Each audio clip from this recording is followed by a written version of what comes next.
Boston, what's going on? Hey, Steve. Good morning. Good morning to you as well. How are things? Things are going well. Excited with the progress so far. How about your end? Yeah, I'm doing great, thanks. Tell me more. What's going on for you? Good to hear about progress always. What led to it? What is it and what led to it? So, just the process of understanding the components of it made a big deal. I've been studying for about 2 months now, two months and a week, and I've fortunately jumped 10 points from 156 to 166. And I've 19 days now until the August LSAT. So we're trying to decide the best use of our time moving forward. Yeah, well, that's a fantastic increase already. And so where do you need to pick up those last few points? So I'm missing on some flaw questions and some of the harder sufficient assumption questions. Okay. And what does your review process look like? So I've been doing full practice exams 2 to 3 times a week. Whether it's 2 or 3 times depends on how quality of a review I'm able to get in and not burn myself out. So I'm going in and doing a blind review, and then for the questions that I miss, what I'm doing is trying to verbalize why I thought why I thought my answer was correct, and then why I was actually wrong about that, and why this answer is actually the correct answer and my answer was wrong. But I haven't been able to get it to stick whenever it comes to test time. Okay, so that's part of the process of review. What about analyzing the stimulus? I might be missing on that one. Can we Okay. talk? Let's go more into that. Yeah, sure, absolutely. So I recommend what I call the Socratic review method, Okay. which requires analyzing where your misunderstanding stems from. Is it the stimulus, the question stem, or the choices? You talked a little bit about the review process for the answer choices. What was tempting about the wrong answer that made you pick it, and what ultimately makes it wrong? And what was unappealing about the right answer that pushed you away from it, and what ultimately makes it correct? But the choices are just one piece of the puzzle. There's also the stimulus, and there's also the question stem. So when you read the question stem, are you properly identifying which question type it is, what it is that they're asking you for?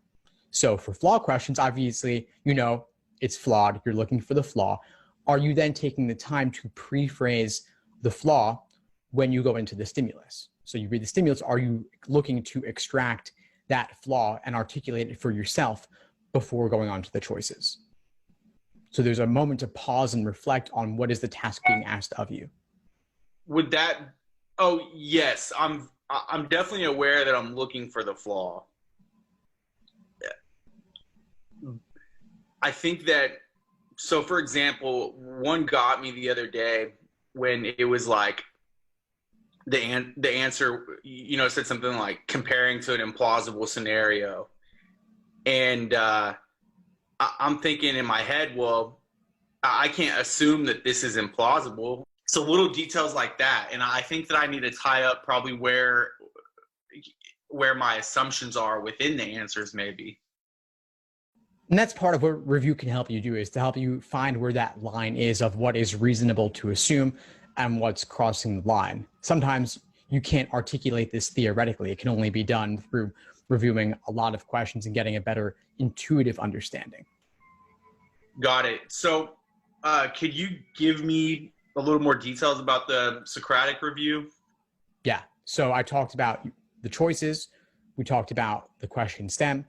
There's also the stimulus. So you want to think about what about the stimulus may have tripped you up. Was there a particular method of reasoning that you weren't able to fully absorb? A lot of times students will read the stimulus, they'll be confused by it, they'll say, okay, well, I'll look at the choices and see if that helps. But the choices only further complicate things, really, because they only make sense in the context of the stimulus. And they only make sense when you're keeping first and foremost what is the task being asked of you in the question stem. So there are lots of different ways they can ramp up the difficulty level of the stimulus. Confusing wording, failing to include evidence conclusion indicators or conditional indicators, using words like unless, except, until, without, burying the conclusion in the middle, topics that you don't like or that pre-law students typically don't like, so things like science or things like philosophy that tend to get away from people's everyday real-world experience. And you're not going to fall for all of those, but there are certain ones you're uniquely prone to falling for, or certain ones that will uniquely give you difficulty. And so recognizing that and focusing on it will help you avoid making the same mistake in the future. And I have tons of videos on this if you just look up Socratic review method on my YouTube channel, for example. Perfect. And then also you talked about verbalizing. So what does your verbalizing look like? So in the cases where I can, I'll say the author failed to consider that, or the argument takes for granted. I try to use those key terms when I can. And then if I don't have like eloquent way to put it, I just try to reverbalize my internal justification, which is in my own, I guess, vernacular, you know, and then try to roast it, like, you know, tell myself like, dude, that was really dumb, you know, and then verbalize it in the way that LSAT would likely think of it, or how I think they would think of it. And sometimes I'll write it down as well, and that helps me with it too. But I think something that you mentioned, I think I'm probably not giving myself enough time when I'm going back to the few that I flagged. When I finish the section, I'll go back to the few that I flagged. And what I've noticed is I almost always miss the ones that I'm flagging. But I think that I'm jumping too much into the answers, and then just going back and skimming the question stem, or excuse me, the stimulus, instead of really diving into the stimulus again one more time. I think that if I have 4 that I have flagged, I'm probably better serving myself by really getting into 2 of them than maybe just trying to go through 4. What are your thoughts on that? Yeah, it could be worthwhile to do 2 questions in depth to really get them, rather than covering 4. But there's also something to be gained, I think, in terms of your review process, where you better understand these questions after the fact, so that next practice test, it goes better. Absolutely. I'm definitely going to look up more information on your Socratic review. Do you know, are there any, do you have any resources or any indication in an era or a decade of tests that August test takers might look at to refresh based on the more recent flex tests that have been given? Well, the flex tests are all undisclosed up to this point, at least, and I suspect they will be going forward as well. But LSAC is pulling from past exams from the past decade that were undisclosed.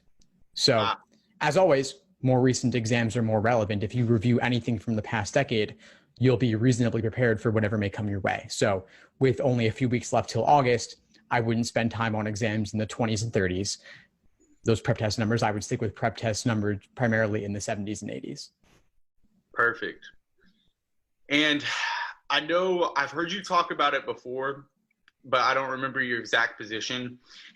We've talked about it actually a little bit about burnout. I asked you, how do you know that, how can you tell you're starting to burn out? And I realized how you can tell about a week after asking you that. If a person feels like they're processing the full exam and they're processing their review, do you think that it's okay to take more than 2 tests in a week leading up to it, or do you think that you're just likely going to burn yourself out and that it's inevitable? It's not necessarily inevitable, especially for the flex where you're doing 3-section exams, presumably, not 5 or 4 even. So it's more possible to do more exams than it was in the past for practice. But I would also look to see what increasing the depth of your review could do for you in terms of benefit, and then also how much time it would take. If you're reviewing these in enough depth, you may not have time to do 3 exams and review all the questions you get wrong and all the ones you have difficulty with. So what is your opinion on question type drilling? Do you think that I should maybe go in and do just flaw question type and sufficient assumption question type and just drill a mix of those? Yeah, it sounds like you've noticed that that's a weak area or a trend you want to focus on. So I would drill that on the side. So maybe you want to do 2 exams a week, review those in depth, and then rather than doing a 3rd exam, you drill flaw questions, you drill sufficient assumption questions. Awesome. Cool. It sounds like you got plenty to keep you busy over the next few weeks, but also avoiding doing too much, avoiding the burnout. So taking breaks as well. Absolutely. Yes, sir. Awesome. Any other questions for today? No, it's all the questions I have. Do you have any for me? I guess I would ask you, how much time would you aim to spend on reviewing full-length exams? Each exam that you do. You know, early on, I was spending 3 to 4 hours whenever I was missing 25 to 30 in the full length or the 4 section exams. Now that I'm prepping the flex 3 section exams, I'm missing more in the 7 to 12 range. And so with those, not missing logic games at all. So it's been a lot shorter, maybe about an hour and a half to 2 hours. And that's primarily all on LR. My LG's been, I've missed like 1 here and there, 1 or 2 here and there. And then with reading comprehension, I'm pretty consistent around -3. So my primary review comes in the LR, and obviously doesn't take as much time to prep for the actual review question. Okay, well, the fact that you've improved is awesome, and that does mean that there would be less time necessary to review. But if you add on reviewing the stimulus or reviewing the question stem in your general approach, that may lead you to spend exactly the same amount of time now compared to previous, because you're going more in depth. Absolutely. It's probably necessary. Yeah, definitely worthwhile for sure. Cool. I really appreciate your time, and I love your YouTube channel and your blog posts and podcasts. Awesome, Boston. Driving around, we play the clips, and you hone in on some of the important short questions. It's cool to have a little playlist go through. Awesome. Well, I'm glad you're enjoying it. We'll keep at it, and let me know if you need anything moving forward. It was great connecting with you again. Absolutely. Thank you, sir. Thanks for tuning into the show. Please subscribe if you haven't done so already to be notified of new episodes as I release them. And feel free to reach out if you need anything at all as you move forward with your prep.